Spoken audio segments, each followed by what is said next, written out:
reparti uma palavra. Essa palavra eu ministrei há um tempo atrás e eu quero trazer de volta essa palavra, porque eu acredito que Deus pode se utilizar dela para falar um pouco mais ao seu coração, te ensinando, nos ministrando poderosamente através dessa palavra. Ela se encontra no Evangelho de João, no capítulo de número 1.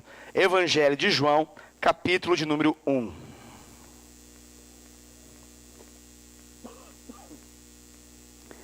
Evangelho de João, capítulo de número 1.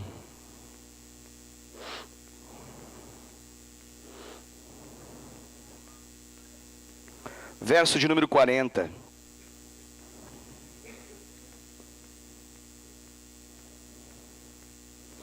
Evangelho de João, capítulo de número 1, verso de número 40.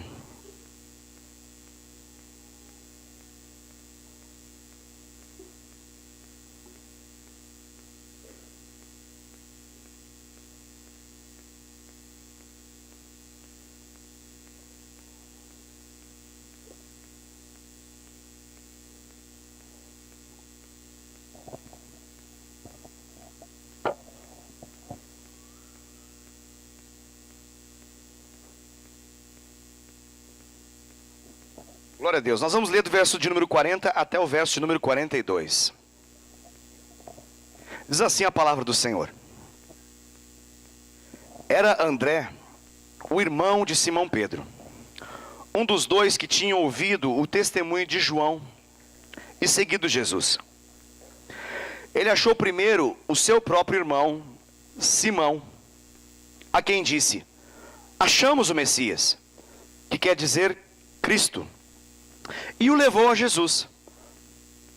Olhando Jesus para ele, disse: tu és Simão, o filho de João. Tu serás chamado Cefas, que quer dizer Pedro. Amém, queridos? Glória a Deus. Glória a Deus. Louvado seja o nome do Senhor Jesus por essa palavra poderosa que Deus quer ministrar ao seu coração nessa noite.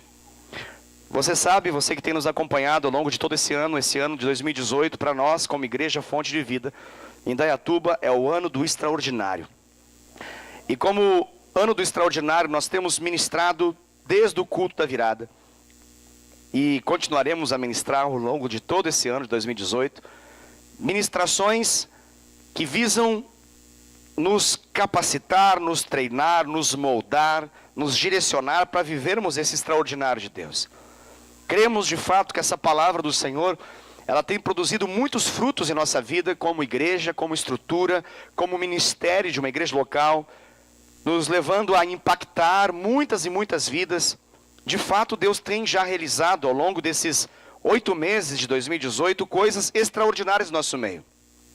E nós queremos nessa noite, a partir dessa narrativa que nós acabamos de ler, nós queremos entender um pouquinho como que Jesus faz esse extraordinário na vida de uma pessoa. Porque o que nós acabamos de ler aqui, talvez nós não entendamos ainda nesse exato momento, mas Jesus está falando de uma transformação. Jesus está falando da transformação de uma pessoa, da transformação de um homem. E essa transformação aqui, eu garanto para você que é uma transformação extraordinária. Então a mensagem dessa noite, ela é transformação extraordinária. Amém, queridos? Glória a Deus. Louvado e bendito seja o nome do Senhor Jesus.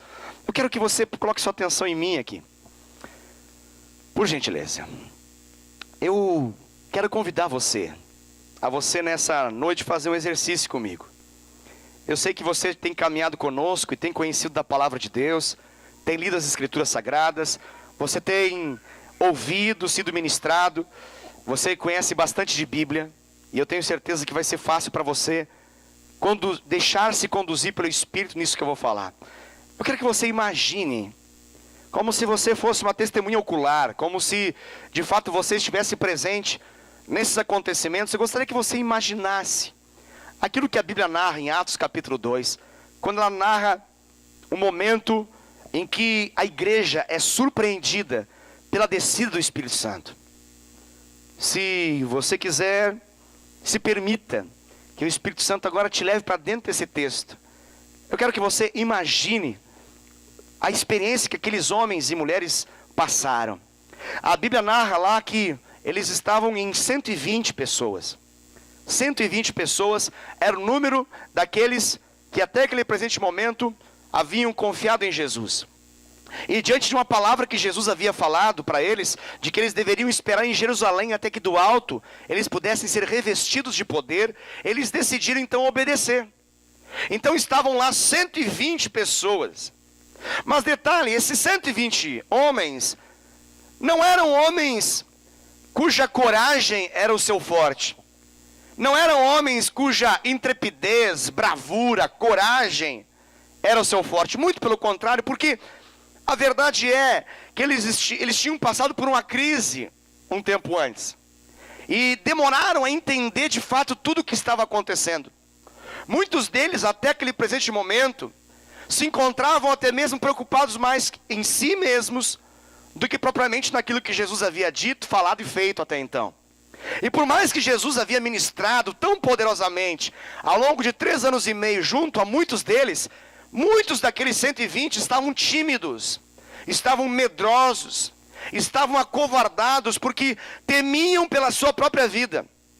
A maioria deles, na verdade, se encontra no cenáculo fechado, não por uma simples opção qualquer, mas porque eles estavam com medo. Eles não queriam morrer como morreu o seu Senhor, não queriam ser crucificados, não queriam ter uma represália do Império Romano que estava perseguindo muitos deles. Então, eles estavam ali num misto de medo, insegurança, timidez, mas também um pouco de fé, suficiente para obedecer aquilo que Jesus falou: fiquem em Jerusalém, até que do alto vocês vão ser revestidos de poder. E eles estavam lá, e a Bíblia fala que eles estavam orando. E o livro de Atos capítulo 2 nos registra esse episódio. A Bíblia fala que eles estavam orando ao Senhor. Orando ao Senhor. E há uma brecha na Escritura Sagrada que surge uma expressão do de repente. Esse de repente é um de repente muito espiritual. Esse de repente é um de repente maravilhoso. Porque esse é o de repente que acontece na minha vida, na sua vida também. Quando de repente, inusitadamente, inesperadamente, o céu toca a terra, a glória de Deus se manifesta, a profecia se cumpre, as promessas se materializam, se manifestam, e de repente, diz a Bíblia, um vento impetuoso veio sobre aquele lugar. E esse vento impetuoso não era um vento natural, mas era um vento sobrenatural, era um vento extraordinário. E aquele vento bate sobre eles, e eles percebem que eles estão vivendo um momento de êxtase, eles estão vivendo um momento sobrenatural. A Bíblia começa a narrar que como que uma contagem acontece da parte de Deus, que se encarrega de saber que tem lá exatamente 120 pessoas. E a Bíblia fala que sobre a cabeça de cada um desses 120 repousa uma língua como que de fogo vem sobre eles. E a Bíblia diz que de repente todos, absolutamente todos naquele pavilhão, naquele lugar, se acham, se encontram cheios do Espírito Santo. Todos eles estão agora cheios do Espírito Santo. E não é uma menção qualquer, não é uma palavra forte, uma escolha, um jogo de palavras, não. O que está acontecendo em Atos 2 é aquilo que havia sido profetizado por Jesus quando disse: do alto vocês serão revestidos de poder. Eu queria que você pudesse imaginar um pouco o que foi, na verdade, na vida desses homens, esse momento que a timidez dá lugar à coragem. Esse momento que o medo dá lugar a uma intrepidez. Esse momento em que a falha dá lugar ao poder. Esse momento que as escravidões dão lugar a uma dependência extrema de Deus. Esse momento de que o ego deixa de ter valor para Cristo de fato ser valorizado, honrado, temido, amado e proclamado entre as nações. Eu queria que você pudesse entender o que aconteceu naquele lugar. que fez com que de repente 120 homens que entram naquele lugar, tímidos, algo sobrenatural vem sobre eles. O corpo deles estremece diante da glória de Deus. E detalhe, essa glória, ela não é uma glória manifestada fora deles, mas é uma glória manifestada dentro deles. Essa glória não é uma glória que simplesmente eles percebem no ambiente, com diferenças naquele ambiente onde eles estavam, mas eles se percebem, e eles se percebem cheios de algo. E esse algo é aquilo que foi profetizado. Na vida deles agora tem poder. E agora a timidez é deixada de lado, o medo é deixado de lado, a infidelidade é deixada de lado, a instabilidade é deixada de lado.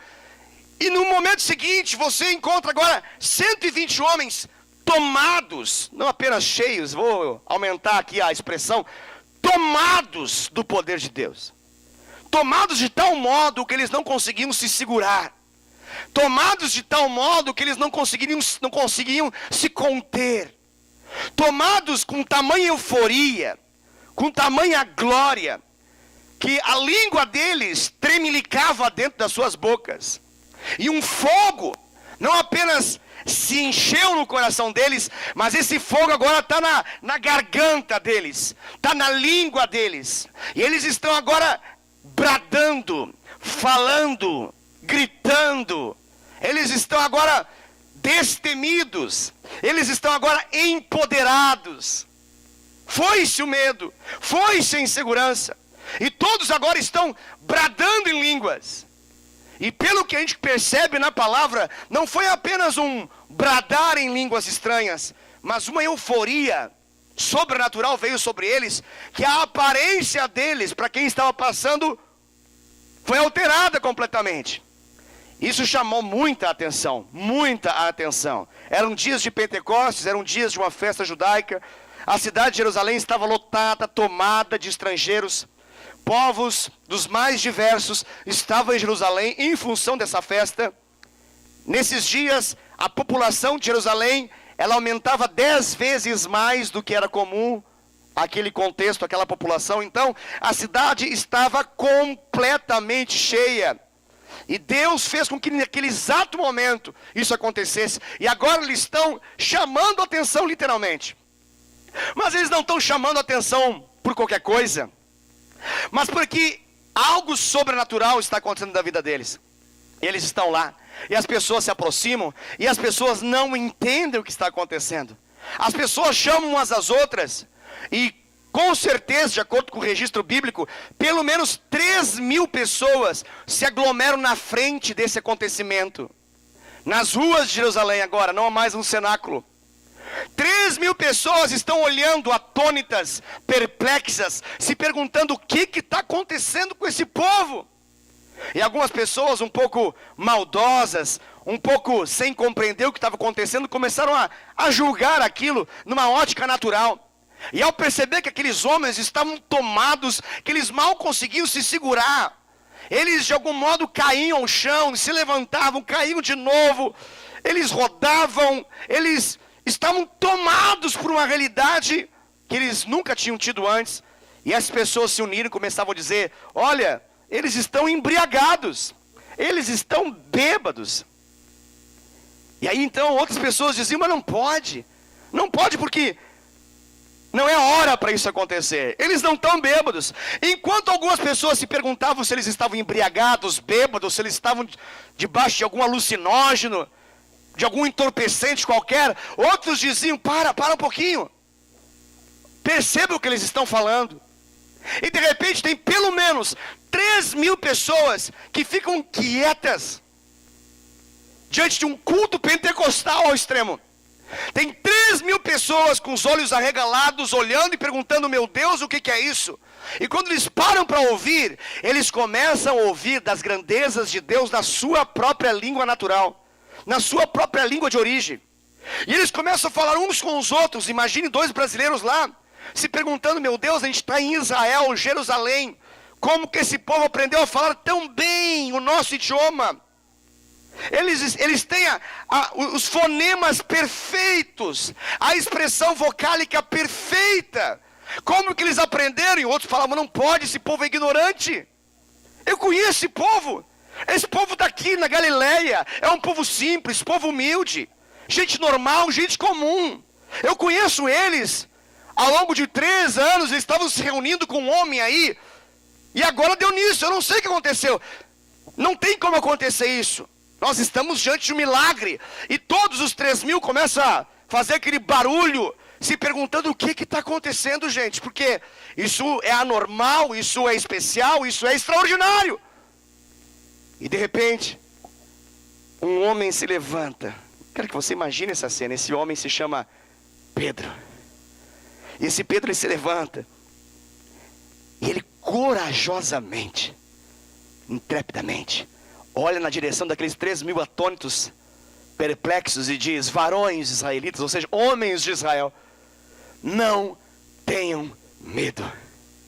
E ele diz: o que está acontecendo agora, nesse momento, é aquilo que foi profetizado nas Escrituras Sagradas. Deus disse e Deus cumpriu agora. Vocês estão vendo nesse exato momento o cumprimento da promessa. Deus disse, está em Joel capítulo 2 isso: nos últimos dias Deus derramaria do seu Espírito, derramaria do seu Espírito, derramaria do seu Espírito. Nos últimos dias Deus derramaria do seu Espírito sobre toda a carne. Toda a carne se encheria do próprio Deus, do Espírito de Deus. E a Bíblia menciona que Pedro começa a recitar aquilo que está em Joel 2. Ele diz: olha, Deus derramaria do seu Espírito sobre toda a carne, os vossos filhos e filhas profetizarão. E eles estão profetizando, estão ministrando, eles estão proclamando o Evangelho em línguas desconhecidas para eles mesmos. Eles não fizeram idiomas, curso de idiomas, não estudaram nenhuma escola para poder aprender espanhol, grego, sei lá, qualquer língua que você possa imaginar. Eles conheciam as línguas locais e deu para a bola. E agora eles estão anunciando com total coragem. E Pedro está falando: olha, os vossos filhos e filhas profetizarão, os jovens terão visão, os velhos terão sonhos, e até mesmo sobre os servos e as servas Deus derramará do seu Espírito. E ele diz, declara bem claramente: olha, mas todo aquele que invocar o nome do Senhor, todo aquele que invocar o nome do Senhor será salvo. E ele começa a discorrer a respeito de Jesus, dizendo: esse Jesus que vocês pregaram, esse Jesus que vocês crucificaram, Deus o exaltou sobremaneira, Ele deu um nome sobre todo nome, de modo que todo aquele que entregar a sua vida para Ele vai ser salvo. Ele começa a ministrar o Evangelho, traz uma palavra evangelística de curta duração, e de repente os 3.000 se voltam, eles não se aguentam. Eles começam a se cutucar e falam: eu vou perguntar.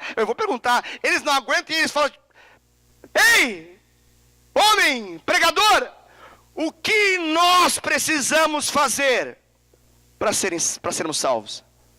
Imagina esse culto interrompido pela plateia, o povo clamando: o que nós precisamos fazer para ser salvo? E de repente Pedro se levanta e declara: cada um de vocês deve crer no Senhor Jesus, deve declarar Jesus como seu Senhor e Salvador, e vocês vão ser batizados nas águas assim como nós já fomos, e vocês vão receber o batismo no Espírito Santo, vocês vão receber o dom do alto, o presente de Deus. A Bíblia fala que Pedro, juntamente com os apóstolos, vão até as águas, e de repente tem 3.000 pessoas lá. 3.000 pessoas, num único dia. 3.000 vidas estão lá aguardando para descer as águas do batismo, declarando a sua fé unicamente em Cristo Jesus, no Senhor. Quando você avança um pouquinho, você observa uma experiência que era muito comum dentro do contexto de Israel. Quando você lê no livro de Atos, você, depois do capítulo 2, logo você vai chegar no momento em que Pedro e João, eles estão indo ao templo, como era costume dos judeus daquela época. E eles, quando estão entrando no templo, de repente tem lá um homem. Esse homem, ele está clamando por uma esmola. Ele é um homem coxo, ele tem uma deficiência física, uma deficiência motora. Ele está clamando por uma esmola. A Bíblia fala que ele fazia isso diariamente, colocavam ele lá para poder ganhar um dinheiro. Era uma maneira da família também ter dinheiro através da enfermidade dele. Era todo um quadro de escravidão, um quadro de miséria, um quadro de dependência. O detalhe é que milhares de judeus, milhares de crentes já haviam passado por esse lugar, mas naquele dia, estava passando naquele lugar um homem cheio do Espírito Santo. Naquele dia estava passando naquele lugar Pedro. E Pedro e João, eles estão passando ali. E quando aquele homem começa a pedir esmola, ele olha na direção daquele homem e fala: homem, olha para nós, olha para nós. E quando aquele homem olha para eles dizem, Pedro menciona: eu não tenho nem prata, eu não tenho ouro, mas aquilo que eu tenho eu te dou. Em nome de Jesus, levanta-te e anda. E a Bíblia fala que imediatamente, espontaneamente, um milagre acontece diante dos olhos de Pedro. E aquele homem, que era um homem que desde a sua nascença, de acordo com o versículo 2 do capítulo 3 de Atos, desde a sua nascença ele era um homem com uma deficiência, ele foi instantaneamente e totalmente curado para a glória do Senhor.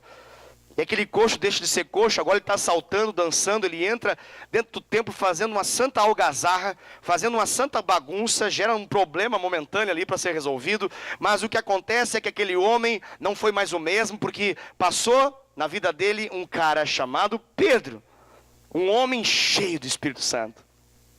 A Bíblia vai avançando capítulos e mais capítulos, e você vai ler a respeito de histórias fantásticas de um homem chamado Pedro. A Bíblia vai mencionar da experiência que esse homem chamado Pedro tem quando chamam ele para ministrar sobre a vida de uma pessoa que já havia morrido. E é interessante que quando ele chega nesse lugar para poder ministrar, isso é intrigante, porque ele não foi chamado por um problema de saúde que a pessoa tinha, um problema financeiro que ela tinha, um tormento demoníaco. Não, ele foi chamado porque uma mulher estava morta. Para você perceber como que era o ambiente da igreja primitiva. Morre uma mulher, essa mulher era uma mulher crente chamada Dorcas, ela tinha um bom testemunho, era uma mulher que ajudava muitos, uma mulher que tinha um dom extraordinário da parte de Deus, de abençoar a vida de muitas e muitas mulheres. Ela tinha um ministério com outras mulheres. Dorcas morre, ela está lá fria dentro da sua casa. Tem um ambiente triste, um ambiente trágico, um ambiente onde todos estão chorando, há uma depressão no ambiente. Pedro chega lá.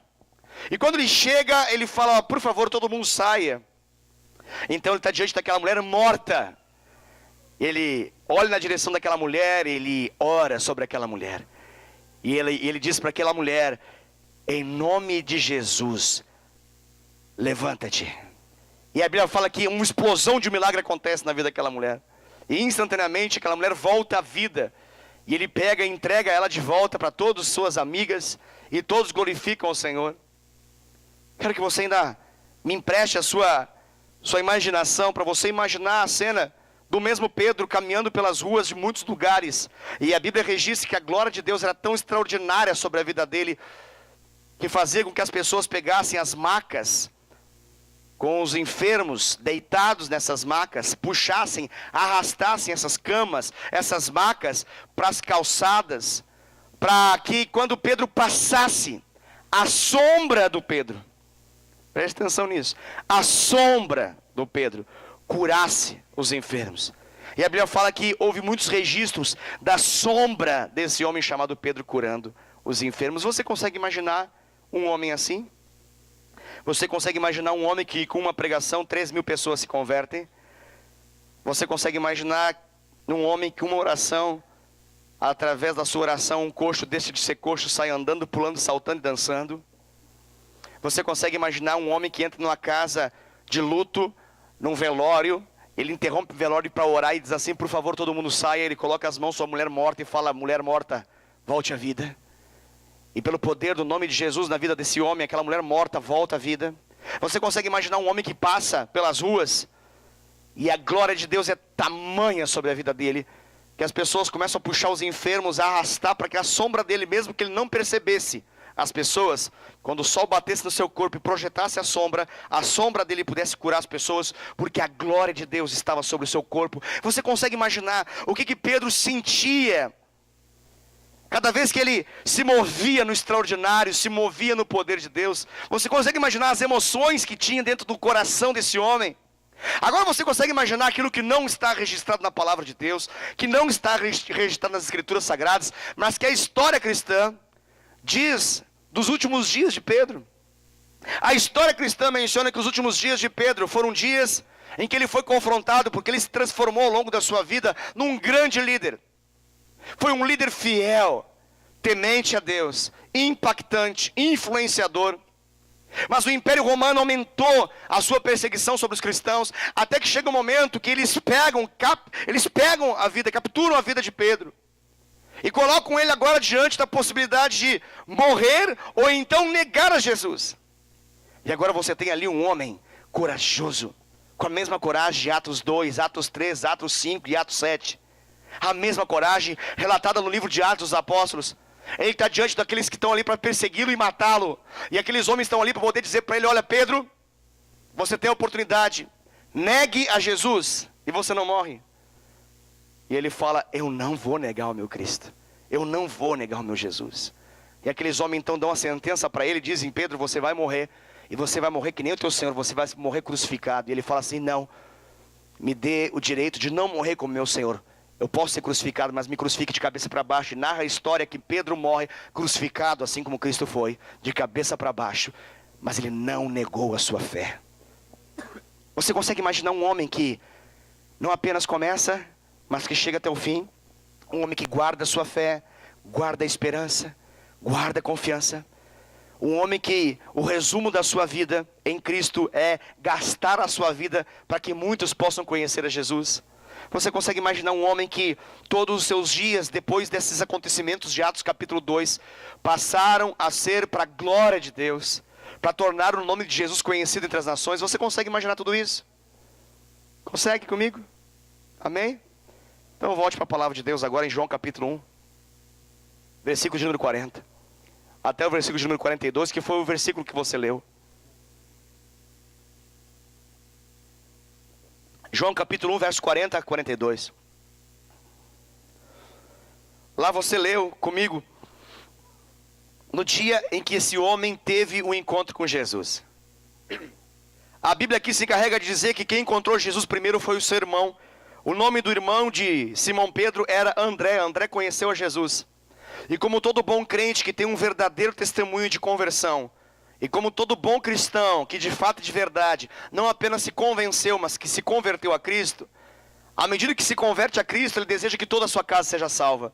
Ele deseja que todos os seus familiares conheçam Jesus também. E foi assim na vida de André. André desejou que o seu irmão, o seu precioso e amado irmão chamado Simão Pedro, também pudesse conhecer a Jesus. E a Bíblia fala que André, depois de conhecer Jesus, passou a seguir Jesus e desejou que o seu irmão conhecesse Jesus.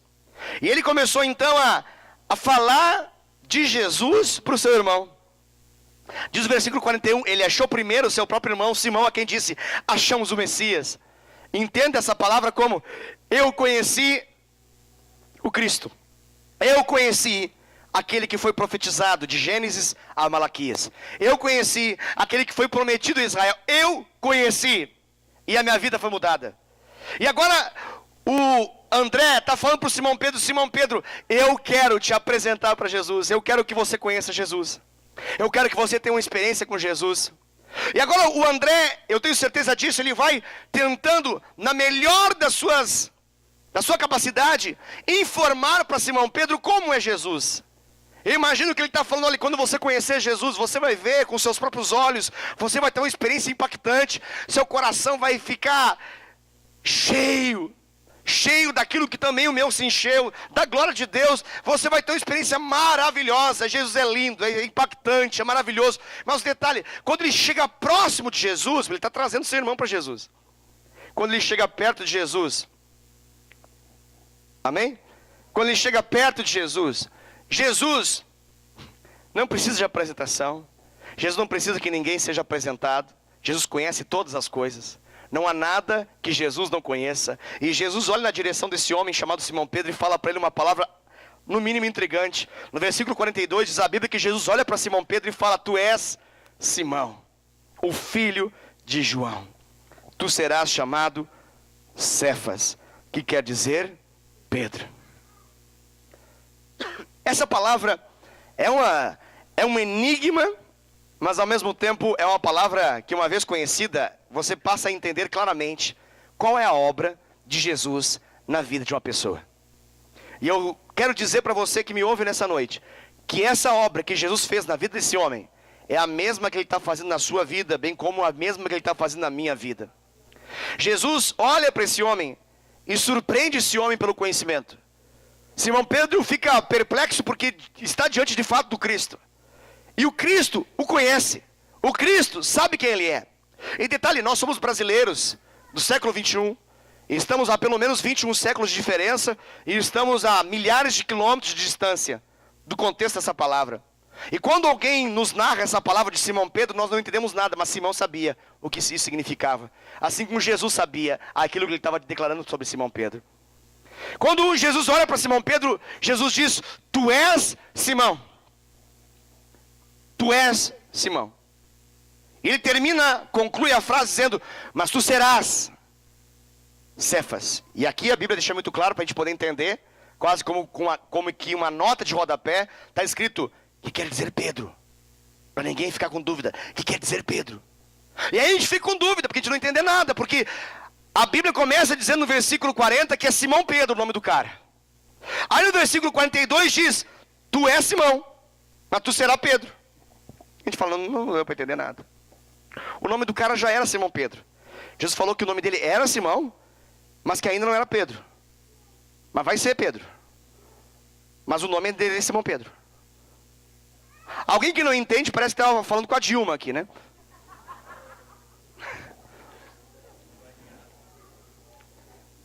Você faz aquela cara, não entendi nada que ele falou. Você fica tentando estocar o vento na cabeça, essas for.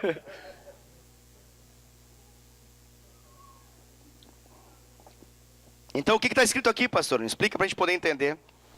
O que Jesus está fazendo aqui, Ele está pegando o significado do nome, e Ele está dando uma palavra de conhecimento, e uma palavra de sabedoria. Jesus está fluindo, debaixo da unção do Espírito, falando daquilo que é, e falando daquilo que ainda não é, mas vai ser. Jesus está dizendo: eu sei tudo sobre a sua vida. O ontem e o hoje. E diante daquilo que eu sei, eu digo para você: tu és, está escrito ali, né? Tu és Simão. E se não bastasse essa palavra de conhecimento, agora Jesus vai dar uma palavra de sabedoria, que é uma revelação do futuro. E Ele diz: mas tu serás Cefas, tu serás Pedro. A palavra Pedro já nos é mais tranquila, porque a gente logo entende. Pedro, Petrus, Pietro, Pietra, pedra. Está muito mais próximo da nossa realidade. Peter, e aí vai. Está muito mais próximo da palavra em português para pedra, que também no original significa rocha. Mas a dúvida fica em função da palavra Simão, e que muitas Bíblias você fica tentando descobrir a palavra Simão, e traz alguns significados, mas você fica tentando entender o que Jesus falou aqui. E o melhor significado para esse momento aqui de João capítulo 1, versículo 42, é o que significa de fato a palavra Simão, que significa caniço. Dentre alguns significados da palavra Simão, o significado que Jesus está dando para ele é: eu sei quem você é, e você é um caniço. Mas fica tranquilo, eu vou te transformar. E eu vou te transformar numa pedra, numa rocha. Talvez você fique com dúvida do que é um caniço. Caniço é como, não é a mesma coisa, mas é como um bambu. Aí você reduz o bambu, vira uma cana de açúcar. Você reduz um pouco mais a cana de açúcar, você tem então um caniço. O caniço fica num lugar que alguns lugares lá no Rio Grande do Sul chama de taquaral. Aqui talvez tenha um outro nome.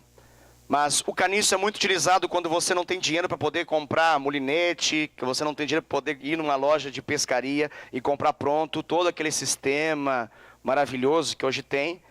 Se você não tem recurso, ou se você prefere fazer uma pescaria num estilo mais artesanal, então você vai nesse lugar e você arranca do chão um caniço. E com caniço você faz uma vara de pesca. Caniço é a vara da pesca. A característica desse caniço é utilizada para poder ele envergar. Ele dobra. Essa é a realidade que é usada na vida de muitas pessoas. De vez em quando eu vejo aqui, né, porque é permitido, não com rede, é óbvio, mas é possível pescar. E algumas pessoas, eu percebo aqui no próprio parque ecológico, que pescam desse modo, usando um caniço. Você sabe o que é um caniço agora? Todo mundo entende que é um caniço, né? Qual que é a questão aqui que Jesus está falando? Jesus está falando muito claramente. Jesus está dizendo o seguinte: olha, eu sei quem você é.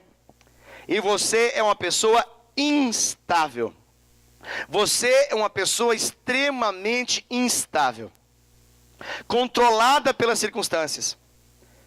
Você muda de acordo com as circunstâncias. Quando está tudo bem, você está bem. Quando a coisa muda, você fica mal.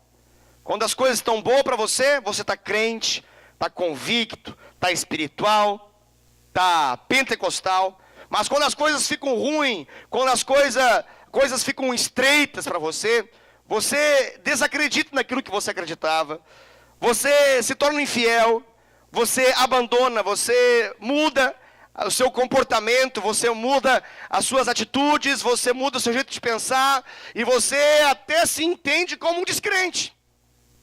Eu sei quem você é, e você é esse Simão. Quando você pega um caniço, você consegue perceber as características de um caniço. O caniço, se a gente pudesse conversar com o caniço, né? Óbvio que a gente não pode conversar com o caniço, mas se a gente pudesse conversar com o caniço, a impressão que dá é que o caniço, a maneira que ele se entende, ele diria para você: eu sou uma grande árvore. O caniço, ele tem uma visão dele mesmo maior do que aquilo que de fato ele é. Ele olha para si, ele vê suas características e ele imagina que ele é uma grande e frondosa árvore.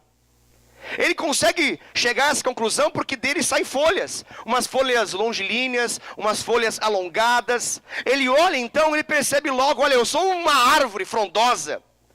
Mas a verdade é que um caniço não é uma árvore. Você não vai fazer desse caniço algo que você vai plantar para poder se transformar numa árvore, porque ele não tem uma característica que uma árvore tem. O problema do caniço é que ele tem raízes curtas. O grande problema do caniço é que as raízes dele são curtas demais. E por ser curtas demais, ele consegue ser movido, ele consegue ser mexido, ele consegue ser mudado.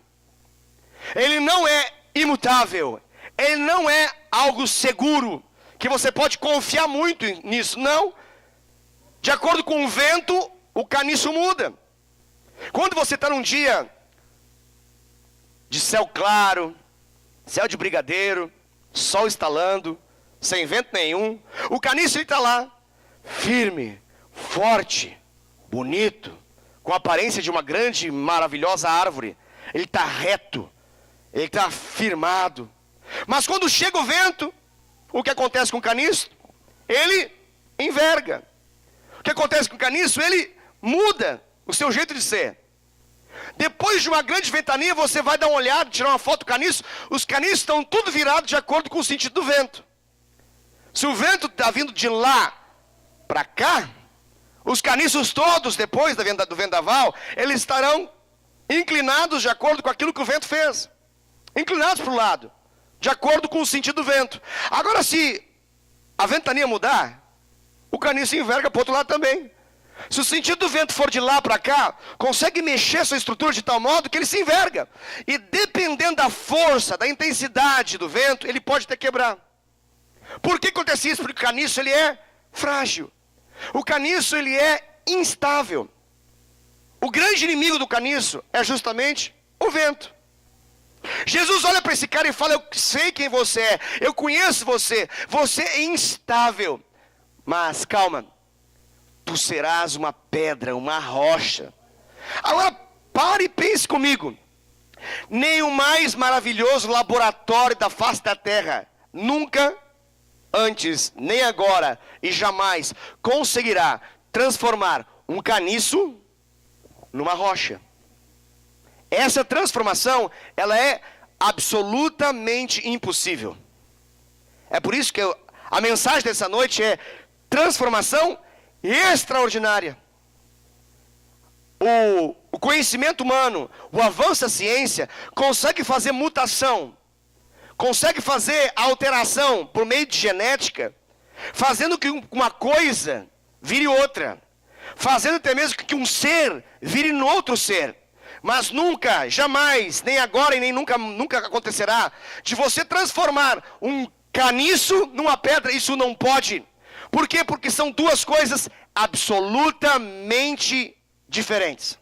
Pastor, o que significa isso? Eu quero dizer que o seu Jesus, o meu Jesus, ele é campeão de fazer isso. Ele é o Senhor capaz de fazer toda transformação extraordinária que ninguém jamais pode ou poderá fazer. Por que ele faz isso? Porque ele faz o impossível acontecer. E quando nós olhamos e falamos, não dá para transformar, não tem como, é ruim demais, nasceu assim, vai morrer assim. Jesus chega e fala, calma. Ele diz, tá assim, mas eu vou entrar nesse negócio. E eu entrando nesse negócio, hoje, Jesus diz, tu és, tempo verbal presente, tu és Simão. Aí ele muda o tempo verbal, ele diz, mas tu serás, futuro, pedra, rocha. Isso é uma das coisas mais maravilhosas que eu tenho para falar para você nessa noite.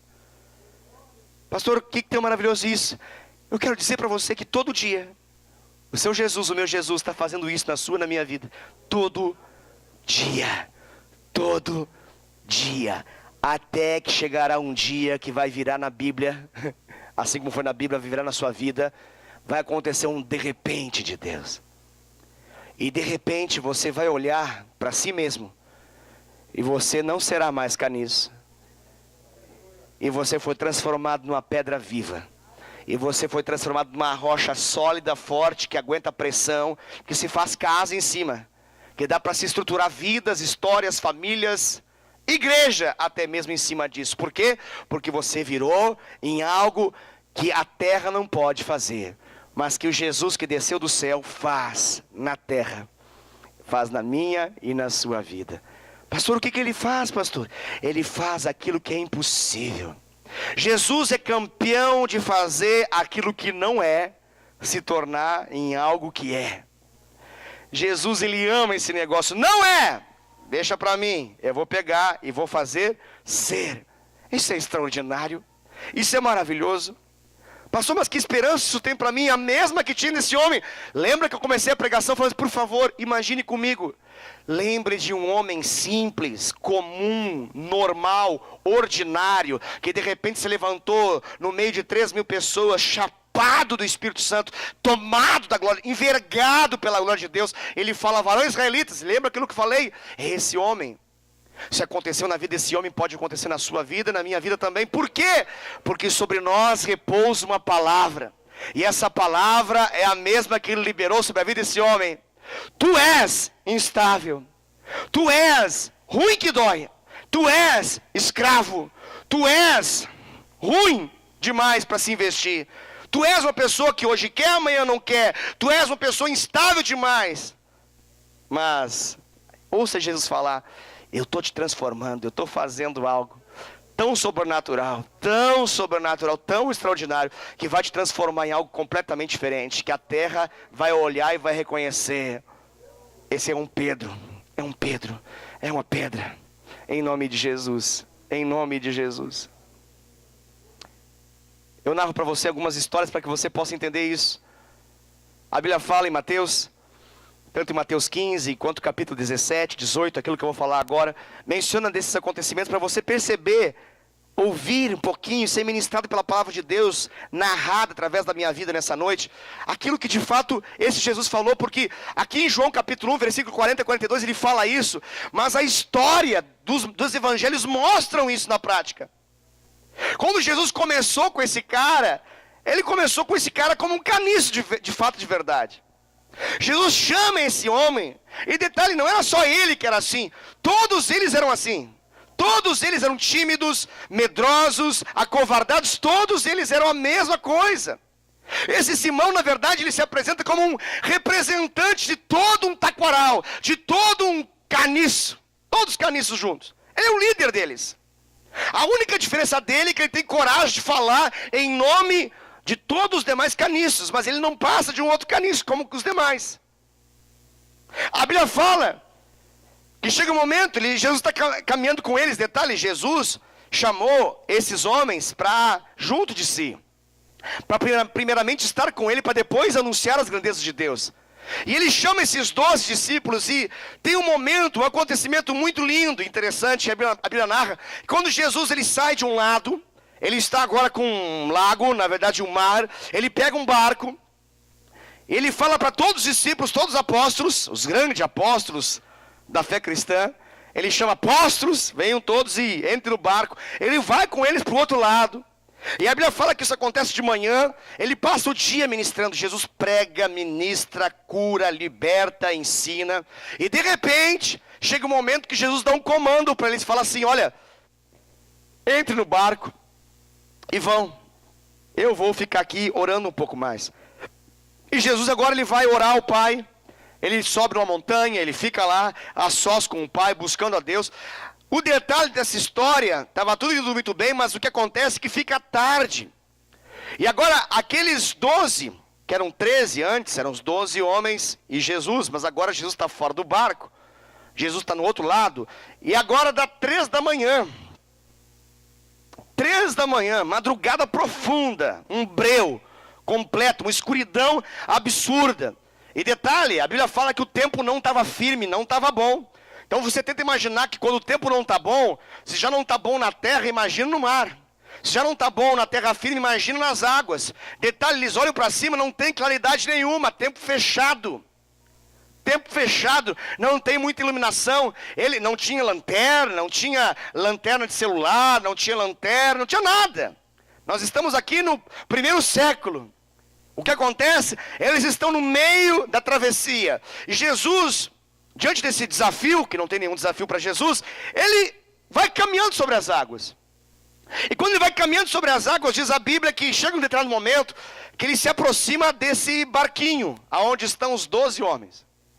E a cena, ela é impressionante, essa cena. Porque eram 12 homens. E é importante dizer isso, porque não tinha nenhuma mulher ali, eram todos homens. Homens que, segundo a história, eram homens bravos, homens chucros, homens radicais. Homens de verdade. Homem, dá para imaginar um homem? Um homem na essência, no jeito de ser, na barba, no cabelo, homem em todos os níveis da palavra homem, homem que grita grosso, homem, até para gritar, grita grosso, fala grosso, homem, tem 12 homens lá naquele lugar, eles estão lá, naquela embarcação, e a Bíblia fala que vem se aproximando de Jesus, está tudo indo muito bem, Jesus está se aproximando, mas de repente, eu não sei porque essas coisas acontecem, mas algum deles teve uma brilhante ideia, no meio daquele breu, das 3 da manhã, de acordo com o registro bíblico, ele deu um gritinho básico, e ele disse a seguinte frase: ai! É um fantasma! Eu não sei porque alguém em sã consciência fala é um fantasma em alto mar. Detalhe, se ele fala fogo, se a gente gritar assim, fogo! Todo mundo sai correndo, tem saída de emergência, empurra a porta, sai para lá, beleza, tranquilo, tá todo mundo salvo, tranquilo. Agora imagina, num barquinho, 12 homens, macho, hein? Tudo ainda é tubano, fera. Uma mistura de mineiro com paranaense, com um pouquinho de nordestino junto. Imagina a gente, mas macho. Cruel, assim. Aquela macheza radical. Bah. Gaúcho também, um pouquinho também tinha, né? Era o Brasil representado de norte a sul. Tinha nortista, sulista, centro-oeste, sudeste, tinha tudo lá. Nordestino, macho. O amado me grita, é um fantasma! Bom, você sabe que eu sou um pouco interpretativo, não me contenho, mas a Bíblia fala, e às vezes a gente lê e passa batido. Então a gente precisa de alguém que possa ensinar um pouco pra gente. Porque depois que disse é um fantasma, aconteceu um fato que passa muito rápido. Como não é um filme, se fosse um filme de Hollywood, essa cena viraria uns 10 minutos. Mas não é, então é só uma leitura e diz assim, e todos gritaram. Então, lá ele falou, é um fantasma, e todos, imagine, eu quero que você imagine essa cena comigo. Olha, eu sei que todos nós aqui conhecemos homens, né, homens de verdade, mas imagine homens de verdade, assim, 12 homens, todos com medo extremo, porque um deles gritou, é um fantasma. E a Bíblia diz algo, mas tenta imaginar essa cena, porque o barco não era grande, não era uma grande embarcação, não era um transatlântico, era um barquinho. Um barquinho. Imagine todos abraçados. É uma cena, né? É uma cena assim que a gente fica todos abraçados. É como caniço batendo em caniço, né? Se você for num taquaral e tá dando uma ventania, o que acontece? Quem mora perto disso sabe, é uma barulheira. É uma bateção desses caniços. É essa cena, tenta imaginar. E a Bíblia fala que todos, e o todos da Bíblia sempre é todos, você sabe disso. Todos a uma gritaram. "Ah!" Imagina essa cena. Eu acho que não foi assim, porque eu acho que foi diferente. Eu não vou conseguir interpretar porque eu não tenho esse timbre vocal. Eu sou muito macho, não consigo fazer esse timbre. Então eu não consigo. Mas imagine esse timbre aí.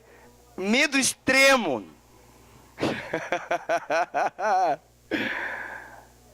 Essa é uma cena louca demais. Porque o que me impressiona nessa cena é que assim, qualquer um de nós olharia e achava engraçada essa cena. Jesus não achou engraçada essa cena. Para nós é engraçada essa cena. Jesus, ele não trabalha com medo. Jesus não trabalha com pânico. Quem trabalha com medo e com pânico é Satanás. Jesus trabalha com confiança, fé. A única coisa que é agradável para o Senhor é a fé. Sem fé é impossível agradar a Deus. Jesus, ele olha na direção daquele taquaral, daquele bando de caniço junto. Se sou eu, dou uma risada, não me aguento. Mas não sou eu, graças a Deus, é Jesus. Jesus olha na direção daquele povo e ele dá um grito. Até então ele é um fantasma, ok? Porque todo mundo disse, é um fantasma, então é um fantasma. Agora o fantasma cria a voz e fala. Mas agora esse fantasma vai falar e ele diz assim, ó, está na sua Bíblia, Mateus 14, diz assim, calma, sou eu. Coisa linda esse negócio, né? Porque quando fala assim, sou eu, evoca na mente daqueles todos, toda vez que Jesus falou assim, eu sou o caminho, eu sou a verdade, eu sou a vida, eu sou a porta das ovelhas, eu sou o bom pastor, eu sou. Então todos esses eu sou remete àquilo que eles aprenderam no judaísmo, do Deus que se apresentou para Moisés como grande eu sou. E agora Jesus está ali, ele olha na direção daquele povo atônito e fala, sou eu. E eles estão ali, e agora o líder deles, obviamente, vai se levantar. E essa é uma demonstração do quanto que quando as coisas estão boas, ele está bem. E quando as coisas não estão boas, ele está péssimo. Porque você consegue imaginar esse momento, Pedro se levanta, o Simão ali, o Simão, o caniço, ele se levanta. Ele estava acovardado, imagina ele abraçado, apavorado, agora ele se levanta na proa daquela grande, pequena embarcaçãozinha ali, né? Ele se levanta, olha na direção de um fantasma, ele não está vendo direito quem está ali. Mas ele faz ele declara uma coisa muito importante, ele fala assim, se és tu, Senhor, manda-me ir ter contigo. Rapaz, que crente. Quisera que a gente tivesse crente desse estirpe, assim, desse calibre, desse jeito de ser. Olha, ele está falando assim, olha, não quero mais saber. Eu estou aqui, tem água na minha frente, agora, se és tu, Senhor, para aí. Se tu és o meu mestre, se tu és o meu discipulador, se tu és o meu bom pastor, se tu és o meu guia, se tu és o meu líder, se tu és o meu Deus, e se o Senhor está andando sobre as águas, eu também posso. Aí ele fala, se és tu, Senhor, manda-me ir ter contigo. Eu daria mais uma risada, mas não sou eu. Jesus, o que ele faz? Ele olha para esse homem e ele fala, vem. Ele diz para o cara, É uma insanidade esse negócio. Vem! Como que dá para confiar num cara desse? O cara estava há segundos ali, grudado em outros 11 homens. Ai! Agora ele está na ponta do barco, com o peito estufado e falando: se és tu, Senhor. Se és tu, Jesus, manda-me ter com... Ele está crente. Ele está um orador pentecostal. Ele está um conferencista internacional. Ele está... E detalhe, Jesus leva em consideração tudo isso. Ele fala: vem! A Bíblia narra um acontecimento maravilhoso. Simão, ele tira o pé do barco. Ele começa a caminhar sobre as águas. Você precisa visualizar essa cena. É uma cena extraordinária, esplêndida. É uma cena que eu nunca vivi. Você possivelmente nunca viveu, nem viverá. Mas esse homem viveu. Ele está andando sobre as águas. Ele está andando sobre as águas. Minha mente é muito criativa, pensa um monte de coisa do que aconteceu nessa história. Mas ele está andando sobre as águas. Só que tem um detalhe, queridos. Ele ainda é um Simão. Ele tem orgulho no coração. Até o momento espiritual para ele se torna um momento de orgulho espiritual.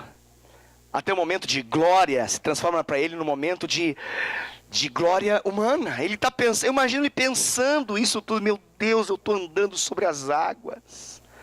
Eu estou andando no sobrenatural. Só eu e Jesus andamos sobre as águas.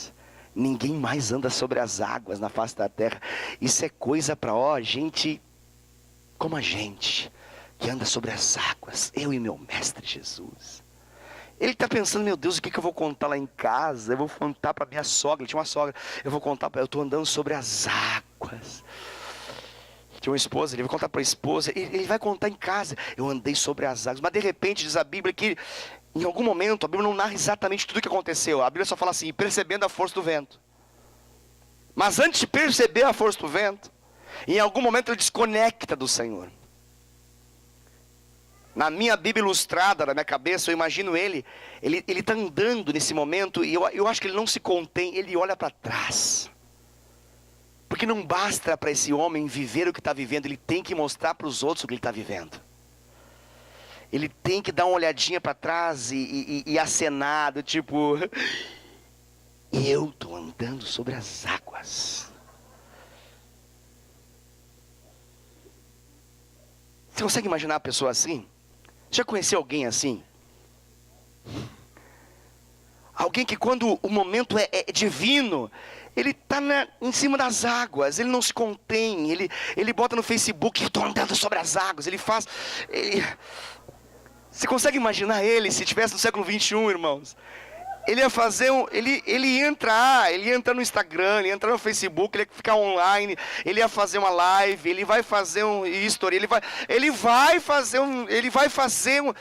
mostrar andando, olha, para milhões de seguidores, eles estão andando sobre as águas. Gente, isso aqui é para gente como nós.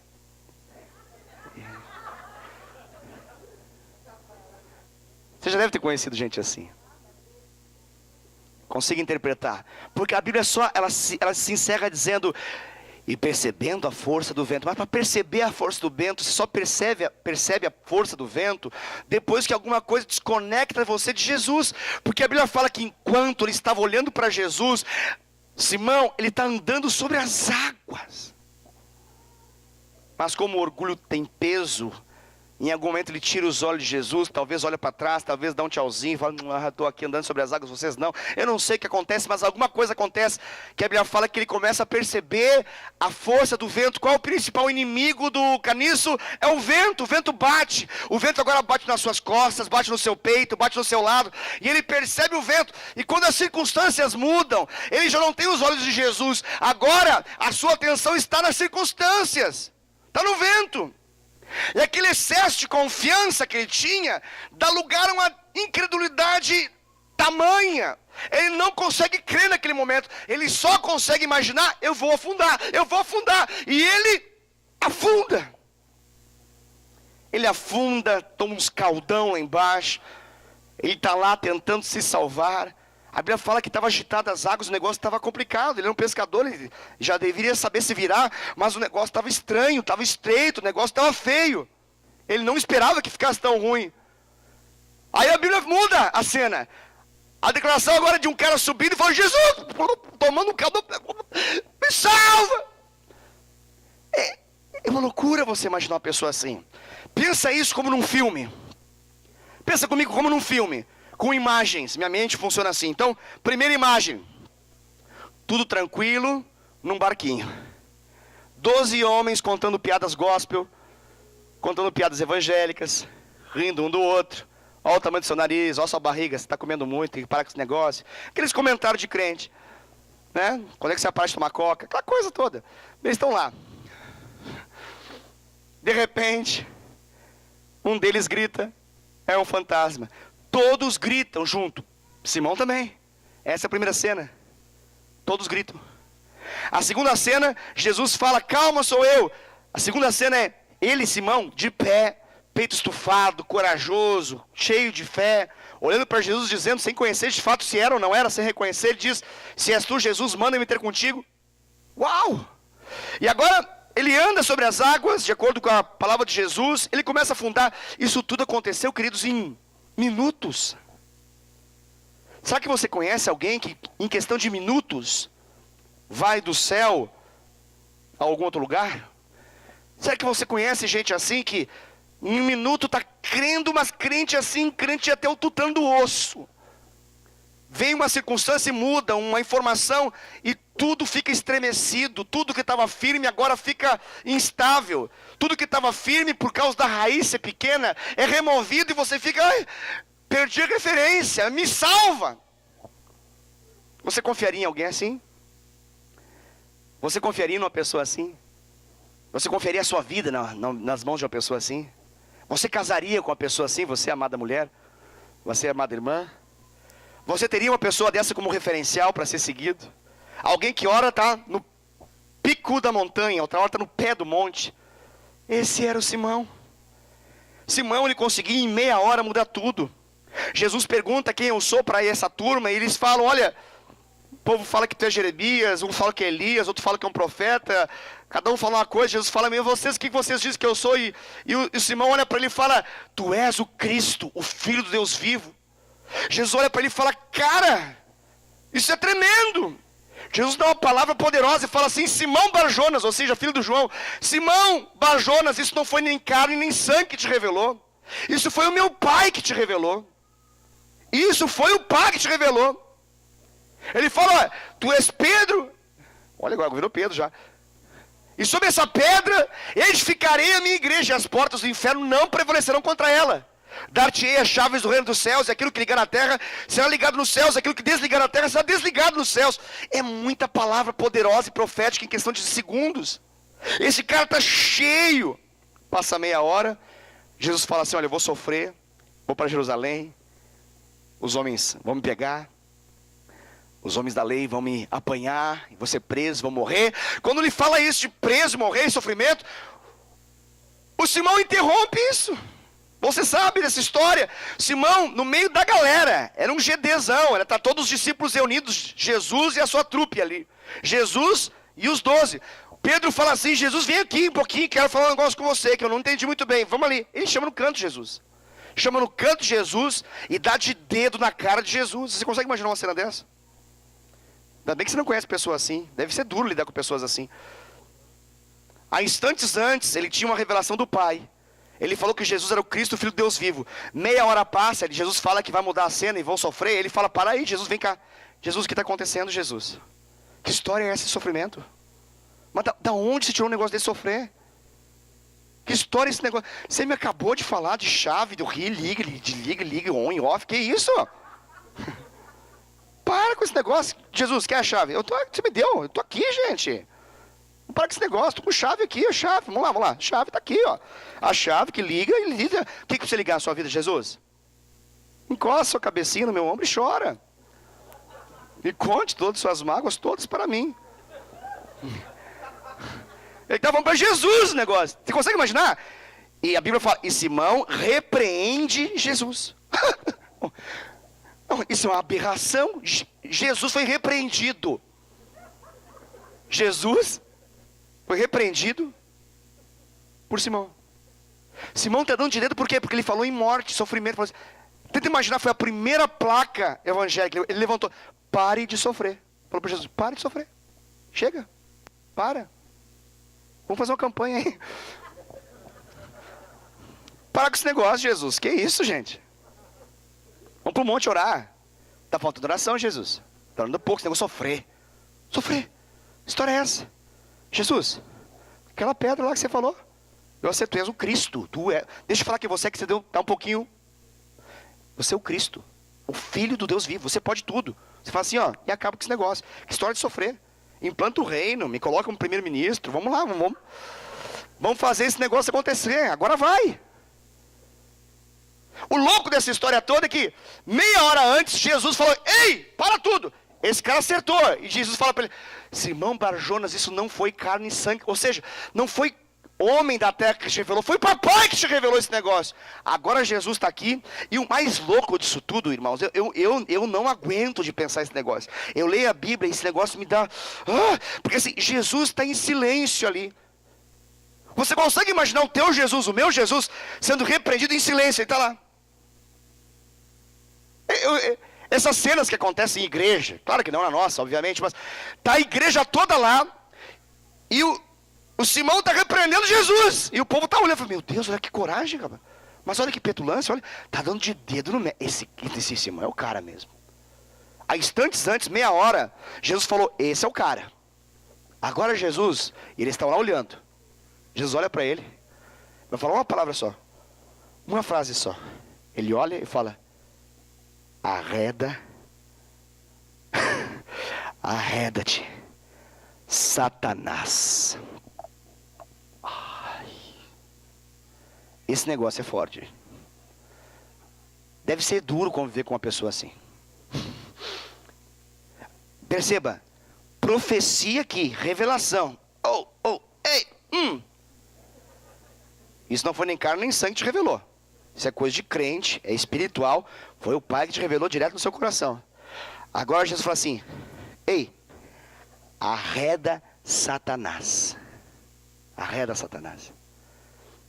Irmãos, você lê a história de Simão, você fica pensando, se algum psicólogo lê essa história, fala assim, no mínimo é bipolaridade. No mínimo é bipolaridade, no mínimo. Talvez um pouco de esquizofrenia. Em alguns momentos, assim, alguma dificuldade de compreender as circunstâncias. Eu não sei. Mas sabe o que essa história nos mostra? Que esse Simão, ele só mostra as nossas realidades. Ele mostra, estampa para nós. A história do Simão, antes de Atos 2, ela é uma história que Deus nos manda ler para a gente poder descobrir o quanto é difícil apostar num cara desse. Deixa eu fazer uma pergunta para você, você que meditou comigo, ouviu tudo isso. Deixa eu fazer uma pergunta. Você confiaria numa pessoa assim? Você confiaria sua empresa nas mãos de uma pessoa assim? Você faria sociedade com uma pessoa assim? Tem como confiar num cara que hoje fala, agora vai, hein? Opa, não. Mesmo que todos te abandonarem, eu jamais te abandonarei. Ah, mas pode vir a quebradeira, pode quebrar a bolsa, eu não te abandono. Você confiaria num cara assim? Você casaria com um cara que fala assim, não, rapaz, mas que todos eu não te abandono, confia em mim. Você confiaria a sua vida numa pessoa assim? Jesus confiou num cara assim. Jesus confiou num cara assim. Jesus confiou num cara assim. Jesus confiou em gente assim. Por que ele confiou? Porque ele disse uma coisa, tu é um caniço, mas calma, eu te farei uma pedra. Eu termino essa mensagem dizendo para você, consegue ainda imaginar? Você consegue imaginar aquele homem se levantando no meio de 3.000 pessoas e pregando o evangelho? Você consegue imaginar um homem entrando num velório e falar assim, gente, por favor, pode sair todo mundo, eu vou fazer uma oração. Dá 10 minutos para ele e fala assim, em nome de Jesus, levante, volte à vida. Aí você pega a mulher pelo braço, ela está sorrindo, e você apresenta ela para todo mundo lá de fora. Gente, está aqui, ó. Que fácil. Meu Deus do céu. Você consegue imaginar um cara que está passando e a sombra dele está curando os enfermos? Você consegue imaginar um cara que pega alguém na rua e não fala assim, ó, Deus te abençoe, você não quer um pouco de, não quer uma marmita, o que você quer comer? Não, ele fala assim, eu não tenho nem prata nem ouro, mas uma coisa eu tenho e te dou. Em nome de Jesus, enfermo, seja curado. Coxo, levanta-te e anda. Você consegue imaginar ainda um cara assim? Pois esse é o homem chamado Pedro. Não é mais o homem chamado Simão. A palavra se cumpriu na vida dele. Quando que se cumpriu na vida dele, pastor? Em Atos capítulo 2. Quando dos céus ele recebeu o poder. Um poder do alto. O que eu e você precisamos, não só nessa noite, na nossa vida, poder do alto. Fique de pé, nós vamos orar. Porque nós precisamos desse poder do alto.